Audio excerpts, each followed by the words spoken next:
el bloqueo de cuentas bancarias por mora en pago de servicios públicos, privados y del sistema financiero y bancario. La falta de pago de servicios públicos como agua, luz o teléfono, deudas por tarjetas de crédito y un largo etcétera de servicios y prestaciones, inclusive inversiones en el sector público y privado, puede someter a un cliente a un proceso coactivo que puede incluir medidas como el bloqueo de fondos de cuentas bancarias por el monto adeudado, a la prohibición de venta de bienes y ahuyenta a la inversión, frena la productividad y anula la sana competencia entre empresarios. Y este es el problema de cientos de miles de usuarios, inclusive de empresarios a los cuales va dirigido este consultorio. Empecemos por la fundamentación constitucional y legal que ampara a las empresas públicas para el bloqueo de cuentas y otros derechos. Este consultorio tiene la finalidad de simplificar la tramitología de todos los servicios, prestaciones e inversiones de la pequeña y mediana empresa, eliminar la tara de gobernar vía miles de decretos ejecutivos y revisar la inflación legislativa que en la década supuestamente ganada se han aprobado más de 40 leyes sin la técnica legislativa. Se han dictado más de 5.000 decretos leyes por el Ejecutivo, vulnerando la reserva de ley de la misma Asamblea Nacional y dando facultades a la burocracia para que interpreten las leyes en forma discrecional, inclusive hasta en sentencias jurisdiccionales de Ripley. ¿Qué comprende el sector público?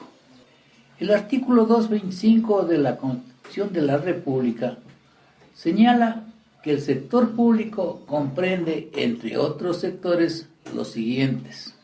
Primero, los organismos y entidades creadas por ley para la prestación de servicios públicos para desarrollar actividades económicas asumidas por el Estado.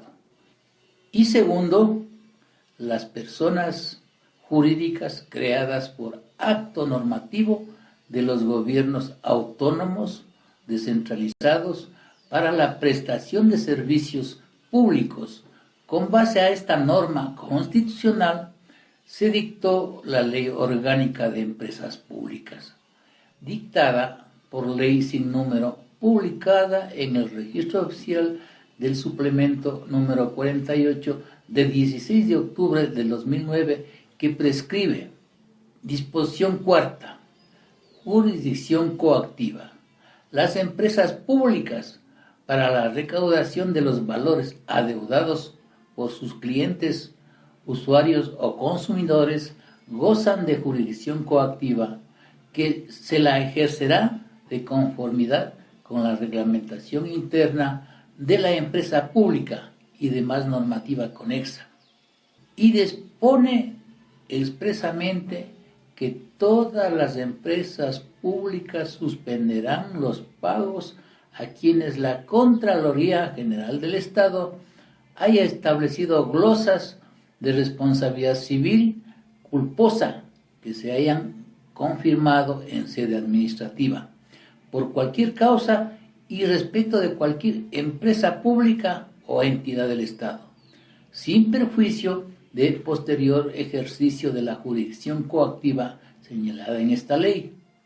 La suspensión de pagos antes referida se efectuará hasta el monto de la glosa y servirá para garantizar su pago y no se cancelará por la presentación del juicio de excepción a la coactiva. A mi juicio, esta Ley Orgánica de Empresas Públicas es una ley de tantas otras que atentan contra la Carta Magna, que vulneran derechos y garantías constitucionales, que debe ser revisada o declarada inconstitucional, por el fondo y por la forma. Sin embargo, el tema que nos ocupa es la parte práctica de esta ley orgánica de empresas públicas y cómo lo interpretan las empresas públicas cuando caemos en mora de algún servicio público como el agua, luz, teléfono, cuya mora puede someter a un cliente a un proceso coactivo y puede incluir medidas como el bloqueo de fondos de cuentas bancarias por el monto adeudado y hasta la prohibición de venta de bienes.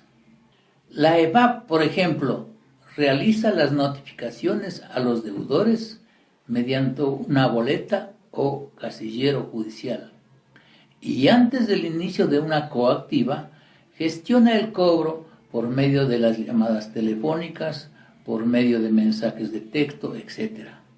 En este caso, la EMAP aclara que el usuario puede solicitar la concesión de facilidades de pago en el caso de que no pueda cancelar la deuda de contado.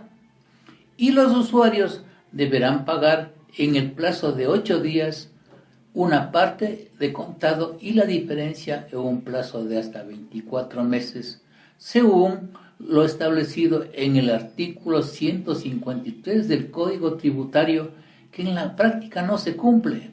Simplemente te obligan a pagar en 2 partes y punto. La empresa aplica estos procedimientos cuando el cliente se atrasa 90 días en el pago de un servicio. La entidad explica que la notificación se realiza en la etapa de cobranza extrajudicial, una fase previa a la presentación de la demanda ante la imposibilidad de ubicar a los clientes y procede a imponer medidas cautelares. En cambio, desde el 2012, la empresa eléctrica a nivel nacional inició miles de procesos de coactivas por valores impagos para recuperar su cartera vencida y aplica varios mecanismos de cobro con medidas cautelares en contra de los deudores como embargos y retenciones bancarias. Y aquellas personas que están inconformes con los procesos dicen que pueden solicitar asesoría en la Defensoría del Pueblo, pero sus resoluciones son simples recomendaciones sin poder coercitivo para hacer respetar la ley. La mayoría de personas en sus quejas y reclamos reportaron falta de citación y notificación. En este sentido, se presume la vulneración de los derechos del debido proceso y de la seguridad jurídica, que debe ser denunciado ante la Defensoría de Derechos de Usuarios y Consumidores o en la Defensoría del Pueblo en el lugar de su jurisdicción. Otros problemas detectados tienen que ver con el bloqueo de pensiones a jubilados por la falta de pago de un servicio. Si se determina esto, la Defensoría debe resolver estos casos a favor de los pensionistas por considerar que se vulnera el artículo 371 de la Constitución, que indica que las prestaciones del Seguro Social no serán susceptibles de cesión, embargo o retención. En estos casos, la Defensoría busca la mediación entre las partes que alcancen un acuerdo y el proceso tarda entre 10 días y 4 meses según la queja.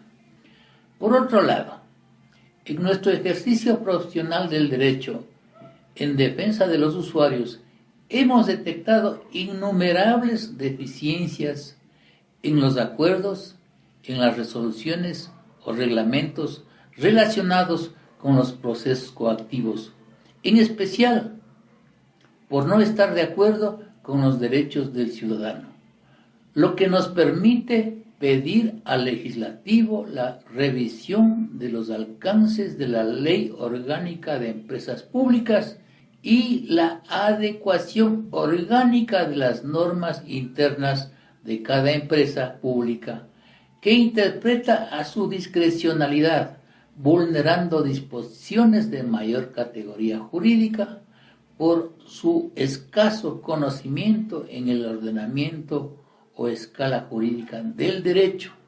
A continuación, como datos informativos, difundimos las inquietudes más frecuentes sobre trámites, prestaciones, cobros judiciales y extrajudiciales en diferentes servicios públicos, privados, incluidos los sistemas financiero y bancario que están vigentes y que necesitan ser simplificados o eliminados en gran parte de esta abundante inflación legislativa, porque el principio que la ley es conocida por todos y que la ignorancia de la ley no excusa a persona alguna es un sarcasmo, porque no existe persona alguna en el mundo jurídico tan calificada y versada que pueda pretender conocer la maraña de nuestro ordenamiento jurídico, que no responde a la realidad del país.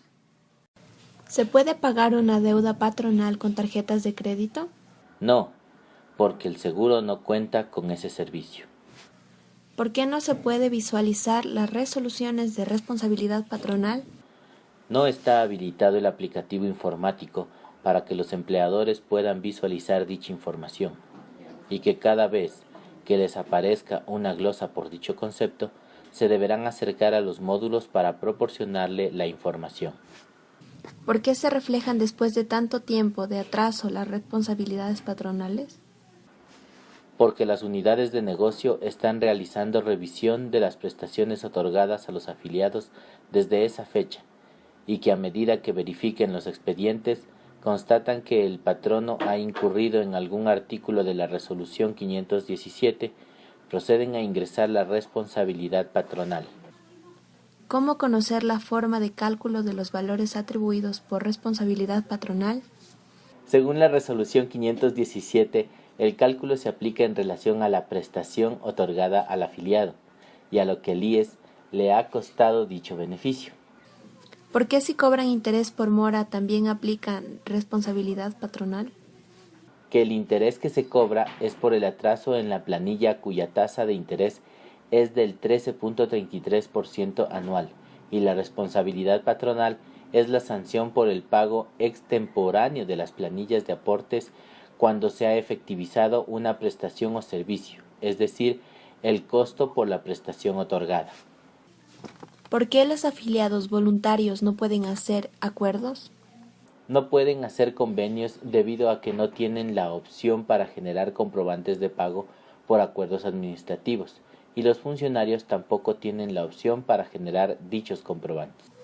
¿Por qué los que se afilian voluntariamente con RUC cuando dejan de cancelar no se realiza la salida automáticamente? Porque a los que se afilian mediante RUC es por una actividad económica y a ellos se les otorga la clave patronal para realizar las respectivas novedades y que según el artículo 73 de la Ley de Seguridad Social tienen 3 días sucesivos el hecho para reportar la novedad. ¿Cómo realizan la generación de planillas de aportes hasta que la Comisión de Prestaciones resuelva la impugnación? Se le informa que tiene que tener activa su clave patronal e ingresar al sistema de empleadores en la opción Registro de Novedades y escoger la opción de aviso de salida y reportar la salida con la última planilla generada. ¿Por qué los títulos de crédito no pueden ser impugnados ante la Comisión de Prestaciones? Porque según el artículo 129 y 131 de la Resolución CD 516, el patrono tiene como término 8 días a partir del día siguiente hábil de la fecha de notificación para presentar dicho recurso.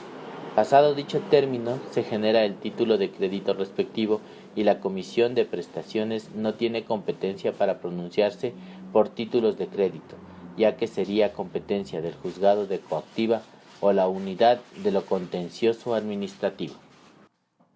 ¿Cuánto tiempo tengo para poder apelar el acuerdo entregado por la Comisión de Prestaciones y Controversias? A partir de la fecha de notificación tiene 8 días laborables para poder apelar ante la Comisión de Prestaciones. ¿Cómo puedo saber si tengo mora patronal?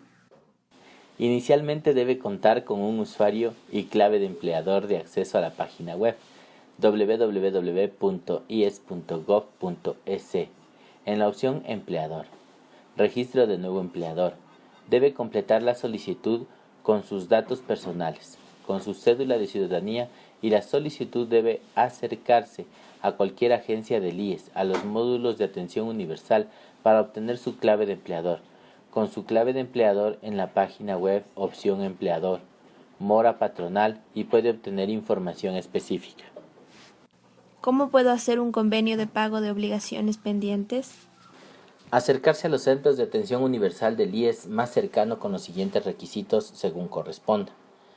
Personas jurídicas, solicitud de pago con acuerdo administrativo, recibo de pago de luz, agua o teléfono u otro documento oficial que permita identificar la ubicación de la empresa, plazo preliminar solicitado, autorización para la suscripción del acuerdo de plazo de pago otorgada al representante legal o apoderado de la organización, RUC, fotocopia de la cédula de ciudadanía o identidad del representante legal o titular y copia de papeleta de votación, abono previo del 25% del monto de las obligaciones líquidas adeudadas.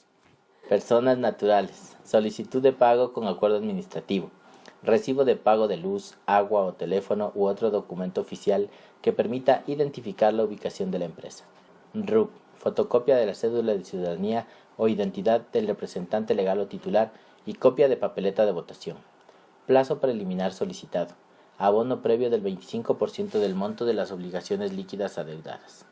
¿Quién está a cargo de las entidades cerradas? El Banco Central del Ecuador. ¿Dónde se pagan las deudas que se tienen con entidades financieras en liquidación? En la página web de la Superintendencia de Bancos, listado Entidades en liquidación. ¿Qué papel desempeña la Superintendencia de Bancos en el IES? Es el organismo de control de las instituciones públicas y privadas de conformidad con el artículo 22.2 de la Constitución de la República, la que controla las actividades económicas y los servicios que brinden, atendiendo al interés general. ¿Cómo y dónde denunciar un presunto delito ocurrido en una entidad financiera? En primera instancia debe presentar su denuncia en la Fiscalía General del Estado para que investigue el cometimiento del supuesto delito. También puede presentar su reclamo en la Superintendencia de Bancos para que el organismo de control realice el trámite correspondiente dentro del ámbito de su competencia. ¿Qué normativa rige para los cheques? Desde el lunes 29 de septiembre se aplican oficialmente las reformas a la Ley de Cheques realizados por la Junta Bancaria y por su reglamento de aplicación, que dispone que las instituciones financieras deberán llevar un registro de pedidos de revocatoria de cheques con mención del titular, número de la cuenta y del cheque, fecha y hora de pedido.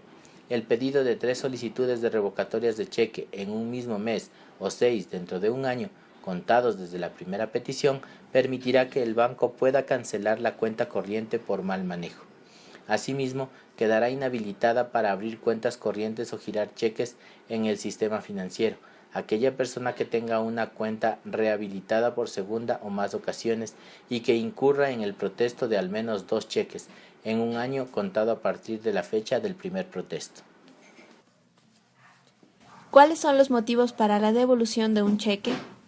Firma inconforme, el uso de sellos, cintas adhesivas, cheque girado por una persona inhabilitada o no autorizada. ¿Hasta qué monto se puede endosar un cheque? Por el monto de hasta $2,000 de los Estados Unidos de América. ¿En dónde puedo cargar la multa de un cheque protestado? Las multas por cheques protestados deben ser canceladas en las ventanillas de Servipagos a nivel nacional. ¿Cuánto es la multa por cheques protestados? Es el 10% del valor de cada cheque girado. ¿Cuál es el tiempo de vigencia que tiene un cheque para su cobro? Un cheque puede ser presentado al cobro hasta 13 meses después de la fecha de giro. ¿Cuáles son cargos máximos por servicios financieros?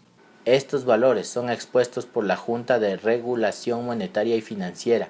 Pueden ser consultados en la página web www.juntamonetariafinanciera.gov.es. ¿Cuáles son los métodos de gestión de cobranza extrajudicial y cómo los bancos determinan los valores a cobrar al cliente por dichas gestiones? La gestión de cobranzas se puede realizar mediante vía telefónica, notificaciones, por escrito o por medios electrónicos. Los valores por cobranza extrajudicial los establece la Junta de Política y Regulación Monetaria y Financiera y se calcula según el monto vencido a los días de mora. ¿Qué entidad controla a las cooperativas de ahorro y crédito? Las cooperativas de ahorro y crédito son controladas por la Superintendencia de Economía Popular y Solidaria. ¿Cuáles son las razones por las que la entidad financiera procede a bloquear cuentas e inversiones por disposición de la Superintendencia de Bancos?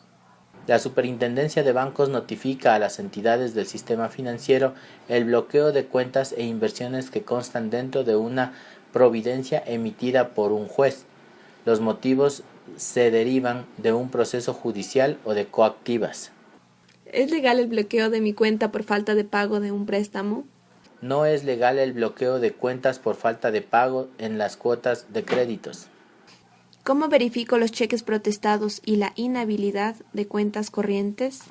Puede realizarlo de manera virtual mediante la página web de la Superintendencia de Bancos o puede acercarse al balcón de servicios del organismo de control y solicitar el estado de titulares de cuenta.